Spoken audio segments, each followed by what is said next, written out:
Hi, hello everyone. Welcome back to my YouTube channel. Today we are going to Shri ಗಾಳಿ ಆಂಜನೇಯ ದೇವಸ್ಥಾನಕ್ಕೆ ಹೋಗ್ತಾ ಇದ್ದೀವಿ. So ನಾವು ಯಾವ ರೀತಿ ಹೋಗ್ತಾ ಇದ್ದೀವಿ ಅಂತ ಇನ್ಫಾರ್ಮೇಷನ್ ಫಸ್ಟಿಗೆ ಕೊಡ್ತಾ ಇದ್ದೀನಿ ನೋಡಿ. ನಾನು ಮೆಟ್ರೋಗೆ ಹೋಗ್ತಾ ಇದ್ದೀವಿ. ಟಿನ್ ಫ್ಯಾಕ್ಟ್ರಿಯಿಂದ ನಮ್ಮ ಮೆಟ್ರೋ ಇರೋದು.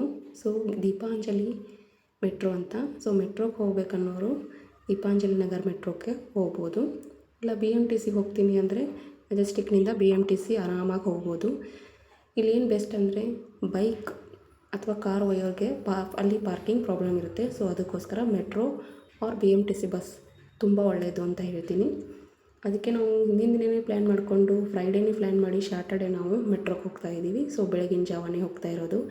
ಸೊ ಸ್ಯಾಟರ್ಡೇ ಸ್ವಲ್ಪ ರಶ್ ಇರುತ್ತೆ ಅಂತ ಗೊತ್ತು, ಯಾಕಂದರೆ ಆಂಜನೇಯನ ದೇವಸ್ಥಾನ ಅಲ್ವಾ. ಸೊ ಅದಕ್ಕೋಸ್ಕರ ನಾವು ಶನಿವಾರ ಹೋಗ್ಬೇಕಂತ ಪ್ಲ್ಯಾನ್ ಮಾಡಿಕೊಂಡು ಮನೆಯೇ ನಾವು ಬೆಳಗ್ಗೆ 9:30 10 o'clock ಆಗಿತ್ತು ಮನೆ ಬಿಡಬೇಕಾದ್ರೆ. ಸೊ ಟಿನ್ ಫ್ಯಾಕ್ಟ್ರಿಯಿಂದ ದೀಪಾಂಜಲಿ ನಗರ್ ಮೆಟ್ರೋಕ್ಕೆ ಹೋಗ್ತಾಯಿದ್ದೀವಿ. ಸೊ ಅಲ್ಲಿಂದ ನಿಯರ್ ಇರುತ್ತೆ. ಸೊ ನಮ್ಮ ಮೆಟ್ರೋ ಸ್ಟೇಷನ್ ಬಂತು.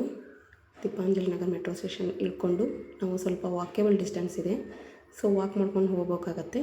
BMTC ಬಸ್ ಆದರೆ ಮೈಸೂರು ರಸ್ತೆ ಬ್ಯಾಟರಾಯನಪುರದಲ್ಲಿ ಇರೋದು. ಸೊ ಅಲ್ಲಿಂದ ನೀವು ಈಸಿಯಾಗಿ ವಾಕ್ ಮಾಡ್ಬೋದು. ಸೊ ನಾವು ಇಲ್ಲಿಂದ ಸ್ವಲ್ಪ ವಾಕ್ ಮಾಡ್ಕೊಂಡು ಹೋಗ್ತಾ ಇದ್ದೀನಿ. ಸೊ ಫ್ಲೈಓವರ್ ಹತ್ಕೋಬೇಕು. ನಮ್ಮ ಲೆಫ್ಟ್ ಸೈಡ್ ಫ್ಲೈಓವರ್ದಿಂದ ರೈಟ್ ಸೈಡಿಗೆ ಇಳ್ಕೊಂಡ್ರೆ ಗಾಳಿ ಆಂಜನೇಯನ ದೇವಸ್ಥಾನ ಇರೋದು. ಇಲ್ಲ ಅಂದರೆ ನೀವು ಆಟೋ ಬೇಕಾದರೂ ಬುಕ್ ಮಾಡಿಕೊಂಡು ಆಟೋಕ್ಕೂ ಹೋಗ್ಬೋದು. ಸೊ ನಾವು ಆಟೋ ಏನು ಬುಕ್ ಮಾಡಲ್ಲ, ವಾಕ್ ಮಾಡಿಕೊಂಡು ವಾಕೇಬಲ್ ಡಿಸ್ಟೆನ್ಸ್ ಇತ್ತಂತ ಹೋದ್ವಿ. ಫ್ಲೈಓವರ್ ಹತ್ಕೊಂಡು ಈ ಕಡೆ ರೈಟ್ ಸೈಡಲ್ಲಿ ಇಳ್ಕೊಳ್ತಾ ಇದ್ವಿ. ಹಾಗೆ ನಾವು ಆಂಜನೇಯನ ದೇವಸ್ಥಾನ ಹತ್ರ ನಿಂತ್ಕೊಂಡಿದ್ವಿ. ಸೊ ಇದು ಆಂಜನೇಯನ ದೇವಸ್ಥಾನದ ಗೋಪುರ. ಸೊ ಅಲ್ಲೆಲ್ಲ ವಿಗ್ರಹಗಳನ್ನೆಲ್ಲ ನಿರ್ಮಿಸಿದ್ದಾರೆ, ಕಲ್ಲಿನಿಂದನೇ ಮಾಡಿರೋದು. ಸೊ ಇದ್ರ ಪಕ್ಕನೇ ಇರೋದು ಆಂಜನೇಯನ ಒಂದು ಮೂರ್ತಿ ಇದೆ. ಸೊ ಇದು 600 ವರ್ಷಗಳ ಹಳೆಯ ಕಾಲಿನ ಇತಿಹಾಸದಲ್ಲೇ ಇದನ್ನೊಂದು ನಿರ್ಮಿಸಿದ್ದಾರೆ ಅಂತಲೇ ಹೇಳ್ಬೋದು. ಅರ್ಪಣೆ ಮಾಡ್ತಾಯಿದ್ರೆ ಅಂದರೆ ಅರ್ಚನೆ ಮಾಡಿಸ್ಕೊಳ್ಳೋರು ಇದ್ರೆ ಅಂದರೆ ತುಳಸಿ ಮಾಲೆ ಹೂಗಳೆಲ್ಲ ಅಲ್ಲಿ ಪಕ್ಕದಲ್ಲೇ ಸಿಗುತ್ತೆ. ಸೊ ನೀವು ತೊಗೊಂಡು ಬಂದು ಅರ್ಚನೆ ಮಾಡ್ಕೋಬೋದು. ಸೊ ನಾವು ತುಳಸಿ ಮಾಲೆನ ತಂದು ಅರ್ಪಿಸ್ತಾ ಇದ್ದೀನಿ ಆಂಜನೇಯನಿಗೆ. ಸೊ ನೆಕ್ಸ್ಟ್ ಬಂದುಬಿಟ್ಟು ನಾವು ಒಳಗಡೆ ಹೋಗ್ಬೇಕಂತ ಕ್ಯೂ ಅಲ್ಲಿ ನಿಂತ್ಕೊಂಡಿದ್ದೀವಿ. ಸೊ ಶನಿವಾರ ಅಲ್ವಾ, ತುಂಬ ರಶ್ ಇರುತ್ತೆ. ಸೊ ಉಳಿದ ಟೈಮಲ್ಲಿ ಬಂದರೆ ರಶ್ ಇರೋಲ್ಲ. ಸೊ ಸ್ಯಾಟರ್ಡೇ ಸ್ವಲ್ಪ ರಶ್ ಇರುತ್ತೆ. ಹಾಗೆ ಬಂದ್ವಿ ಒಳಗಡೆ. ಇಲ್ಲಿ ವಿಶೇಷ ದರ್ಶನ ಕೂಡ ಇರ್ತೈತಿ. ನೀವು ಕ್ಯೂನಲ್ಲೇ ಹೋಗೋಕ್ಕಾಗಲಿಲ್ಲ ಅಂದರೆ ವಿಶೇಷ ದರ್ಶನ ಕೂಡ ಮಾಡ್ಕೋಬೇಕಾದ್ರೆ ಪೇ ಮಾಡ್ಕೊಂಡು ಹೋಗ್ಬೋದು. ಸೊ ಇಲ್ಲಿ ಸ್ವಲ್ಪ ನೋಟ್ ಮಾಡಿದ್ದಾರೆ ಏನಂತೆ, ಸಭ್ಯವಾಗಿ ಬರಬೇಕು, ಉಡುಪುಗಳನ್ನ ಸಭ್ಯವಾಗಿ ಧರಿಸ್ಕೊಂಡು ಹೋಗಬೇಕು ಅಂತ. ಸೊ ಬೆಂಗಳೂರಲ್ಲಿ ಏನಂದರೆ ದೇವಸ್ಥಾನಗಳಲ್ಲೆಲ್ಲ ಒಂದು ತುಂಬ ಇಷ್ಟ ಅಂದರೆ ಮಕ್ಕಳೆಲ್ಲ ಇರೋರಿಗೆ ಫೀಡಿಂಗ್ ವ್ಯವಸ್ಥೆ ರೂಮ್ ಕೂಡ ಇರುತ್ತೆ. ಸೊ ನನಗದು ತುಂಬ ಇಷ್ಟ ಆಯಿತು. ನಾನು ಎಲ್ಲೆಲ್ಲಿ ಹೋಗಿದ್ದೇನಲ್ಲ ಅಲ್ಲೆಲ್ಲಿ ದೇವಸ್ಥಾನದಲ್ಲೆಲ್ಲ ಫೀಡಿಂಗ್ ರೂಮ್ ಕೂಡ ಇದೆ. ಸೊ ಮಕ್ಕಳನ್ನ ಕರ್ಕೊಂಡು ಬಂದರೆ ನೀವು ಕೂಡ ಫೀಡ್ ಮಾಡಿಸ್ಕೋಬೋದು, ಊಟ ಕೂಡ ಮಾಡ್ಬೋದು. ಸೊ ಅಲ್ಲೆಲ್ಲೇ ದೇವರ ವಿಗ್ರಹಗಳನ್ನು ಕಲ್ಲಿನ ರೂಪದಲ್ಲಿ ನಿರ್ಮಿಸಿದ್ದಾರೆ. ಹಾಗೆ ನನಗೆ ಒಳಗಡೆ ಫೋಟೋಸ್ ವಿಡಿಯೋಸ್ ಅಲೌಡ್ ಇದ್ರಕ್ಕೆಲ್ಲ ಮಾಡೋದಕ್ಕೆ, ಹಾಗಾಗಿ ನಾನು ದೂರಿಂದನೇ ವಿಡಿಯೋ ಮಾಡ್ತಾಯಿದ್ದೆ. ಸೊ ಇದು ರಾಮ ಲಕ್ಷ್ಮಣ ಸೀತಾ ಅವರ ಅಂದರೆ ಕಲ್ಲಿನಿಂದ ನಿರ್ಮಿಸಿರೋದು. ಇದರದ್ದು ಒಂದು ಗುಡಿ ಇದೆ ಅಲ್ಲಿ ಒಳಗಡೆ. ಹಾಗೆ ನೆಕ್ಸ್ಟ್ ಇದರಲ್ಲಿ ಸತ್ಯನಾರಾಯಣ ಸ್ವಾಮಿ ಟೆಂಪಲ್ ಗುಡಿ ಇದೆ. ಹಾಗೆ ಬಂದುಬಿಟ್ರೆ ವೆಂಕಟರಮಣ ಮೂರ್ತಿನೂ ಕೂಡ ನಿರ್ಮಿಸಿದ್ದಾರೆ. ಸೊ ಕಲ್ಲಿನಲ್ಲಿ ಈ ಥರ ಮಾಡಿರೋದು. ಸೊ ನೋಡೋಕ್ಕೆ ತುಂಬ ಚೆನ್ನಾಗಿದೆ. ಅಂದರೆ ಒಂದು ಸ್ವಲ್ಪ ಒಳಗಡೆ ಹೋದರೆ ಏನೋ ಶಾಂತಿ ಅನಿಸುತ್ತೆ.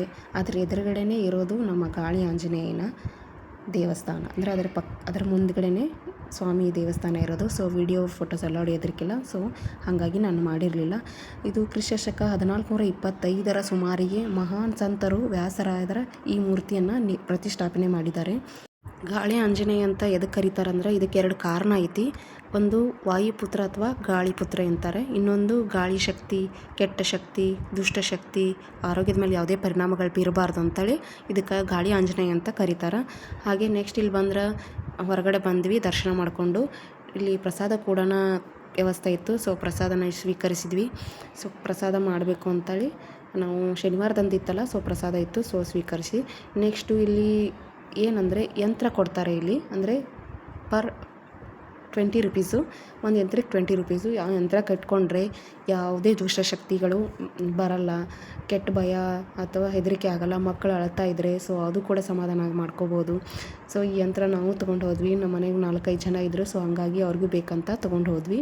ಸೊ ಇಲ್ಲೊಂಥರ ದರ್ಶನ ಮಾಡಿದ್ರೆ ಏನೋ ಒಂಥರ ಮನಸ್ಸಿಗೆ ಸಮಾಧಾನ ಅನ್ನಿಸ್ತು. ಸೊ ಸಮಾಧಾನ ಆಗುತ್ತೆ. ನೀವು ಕೂಡ ಬನ್ನಿ ದರ್ಶನ ಮಾಡ್ಕೊಳ್ಳಿ ಅಂತ ಹೇಳ್ತೀನಿ.